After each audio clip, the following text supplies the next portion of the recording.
In questo convegno sulla programmazione della risorsa idrica a livello nazionale, la Regione del Veneto vuole assolutamente svolgere un ruolo importante e strategico in questa programmazione,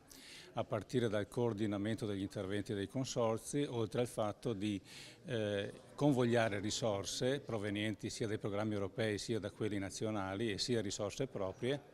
per far sì che i progetti che già ci sono abbiano effettiva possibilità di essere realizzati, oltre al coordinamento con gli interventi a livello locale, con i piani delle acque comunali che sono la base necessaria perché tutto il meccanismo possa funzionare in maniera adeguata e appunto efficiente. Abbiamo voluto organizzare proprio nell'imminenza di quella che è la crisi idrica questo convegno, un convegno che deve essere fondamentale per capire quali potenzialità può avere il piano irriguo nazionale nel territorio veneto, un territorio che ha bisogno appunto di risorse da investire grazie soprattutto all'operatività dei consorzi, ma questo per abbinare quello che è il rischio idraulico con quello che è la raccolta dell'acqua per l'irrigazione, quindi due temi fondamentali per il Veneto, un Veneto che ha bisogno della risorsa acqua soprattutto per la sua agricoltura. Il Ministero delle Politiche Agricole ha voluto dedicare un capitolo sul piano di sviluppo rurale nazionale, un capitolo dedicato alla gestione del rischio per un verso, ma soprattutto agli schemi irrigui. Abbiamo destinato circa 300 milioni di euro, a questi 300 milioni abbiamo aggiunto e destinato risorse anche del Fondo di Sviluppo e Coesione, quindi oggi una massa finanziaria significativa, importante. Nell'ultima legge di stabilità abbiamo previsto anche interventi per ulteriori 110 milioni, oggi bisogna far presto, bisogna emanare i bandi, già in corso un bando per 300 milioni e quindi nel più breve tempo possibile noi speriamo di poter avere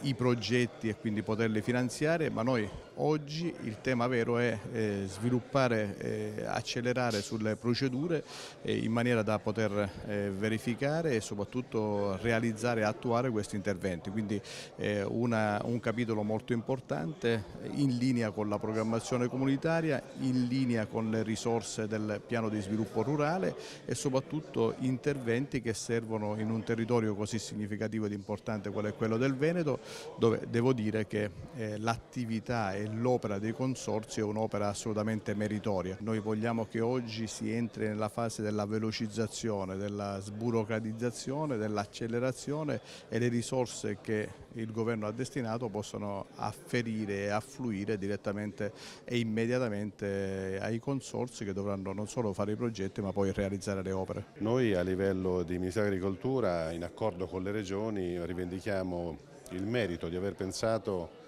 all'importanza di investire nelle infrastrutture irrigue quando non c'era l'emergenza sulla siccità e sull'irrigazione, e l'abbiamo fatto quando abbiamo ripartito i fondi comunitari nel 2014, decidendo di fare un programma nazionale destinando 300 milioni di euro proprio alle infrastrutture irrigue. Dopodiché, sempre grazie alla sensibilità sulla materia, siamo riusciti con la delibera CIPE dell'agosto del 2016 a implementare ulteriormente questa dotazione e a portare ulteriori 300 milioni sul settore. Oggi abbiamo la possibilità, perché come sanno tutti gli addetti al settore, i bandi sono aperti, si chiuderanno il 31 di agosto, abbiamo la possibilità di investire 600 milioni di euro in questo settore. Nel giro di 4 mesi dalla chiusura del bando noi conteremo di chiudere le graduatorie e di utilizzare il 2018 per partire con gli investimenti. Dopodiché si aprirà una nuova stagione,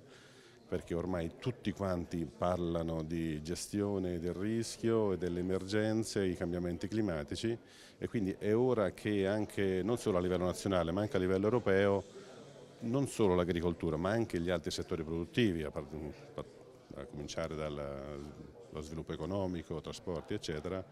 pongano il tema delle grandi infrastrutture irrigue come infrastrutture strategiche per lo sviluppo del Paese e dell'Unione Europea. Una importante occasione per il mondo della bonifica veneta per presentare il lavoro che stavano facendo e che stiamo facendo in Veneto,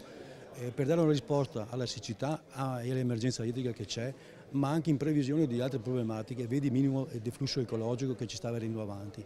I consorzi di bonifica del Veneto sono pronti da un po' di un pezzo con 20 progetti per 150 milioni di euro cantierabili. Quindi noi chiediamo fondamentalmente con forza, da un lato, che si faccia presto a fare i bandi sia a livello nazionale sul piano irriguo nazionale, ma anche gli altri bandi, i fondi di coesione ed altri come il piano degli invasi nazionale, per poter dare una risposta più veloce possibile alle imprese venete che da sole producono all'interno di una realtà come il Veneto, che produce l'1,2% del PIL nazionale. All'interno di questo più 1,2% le imprese agricole producono da sole più 4,5%, quasi 6 miliardi di prodotti agroalimentari.